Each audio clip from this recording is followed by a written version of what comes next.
gimana ya, pasti akan menjadi bahan omongan kan di pertemanan kita. Cuman pada dasarnya kalau kita emang sahabatan,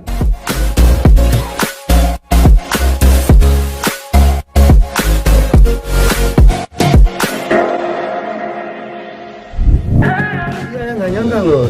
Tapi ya jadi gini, baru belakangan ini Boy Squad tuh punya acara TV terbaru.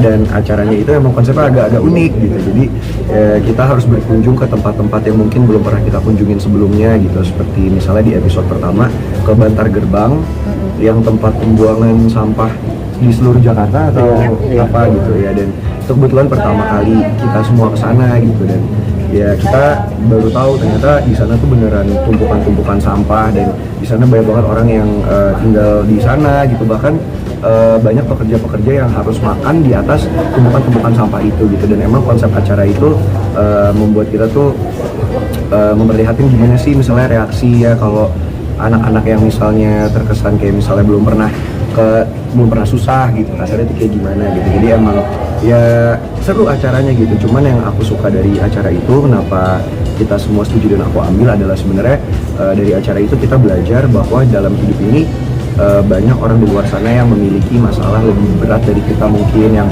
kurang seberuntung kita gitu. Dan banyak orang yang mungkin harus melakukan hal-hal yang kadang-kadang kita nggak pernah kebayang, dan mereka harus melakukan itu setiap hari demi bertahan hidup dan demi keluarganya. Dan di situ kita bisa merasa bersyukur, dan ketika kita punya rezeki lebih ya kita harus membantu sesama manusia. Iya, namanya netizen Indonesia ya, aku sih ngelihatnya nggak tahu nanggepinnya gimana-gimana, cuman ya nggak nyangka juga viral gitu. Cuman ya aku berharapnya sih penonton Indonesia bisa melihat esensi dari acara ini, bukan hanya sekedar yang misalnya reaksi jijik atau gimana gitu. Itu kan ya untuk kebutuhan entertainmentnya ya, kebutuhan hiburannya. Tapi menurut aku ya kocak juga sih, maksud aku juga emang kita semua ya sampai kru-krunya pada saat itu begitu kita ke Bantar Gebang tuh semua pada kayak itu kan bener-bener, maksudnya kalau udah pernah kesana baunya nyengat banget kan. Dan ya itu emang pengalaman yang bener-bener wah menarik banget sih, sampai kita pulang ke rumah juga baunya masih ngikutin di dalam mobil gitu. Cuman ya semoga netizen bisa melihat sisi positifnya juga gitu. Cuman kalau untuk hiburan, untuk komen produk atau segala macam ya udah biasa lah.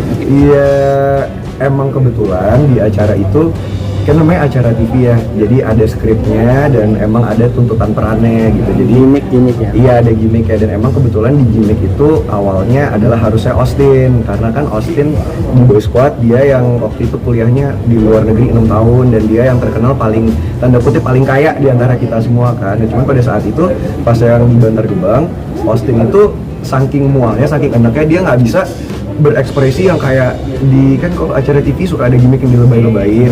Nah Austin tuh waktu itu nggak bisa kayak udah go I give up, katanya I have a stomach ache, kayak gue bener-bener mual, pusing. Jadi ya akhirnya sepakat yaudah deh gue aja yang kayak jadi yang ua gitu, karena kan aku udah biasa acting kan. Meskipun memang jujur itu ada reaksi natural, maksudnya reaksi alami pasti siapapun aku rasa kalau jarang atau nggak pernah ke Bantar Gebang pasti akan mual. Nah cuman untuk kebutuhan TV kan butuh lebih didramatisir, apalagi itu episode pertama yang emang kepingin coba dong gitu, akhirnya ya udah gitu. Cuman alhamdulillah kalau emang itu menjadi sebuah hal yang viral, aku ngerasa sih ngeliat sisi positif aja. Dan alhamdulillah juga respon di acara TV itu bagus juga gitu, dan kita malah syuting bisa lebih banyak episode setiap minggunya.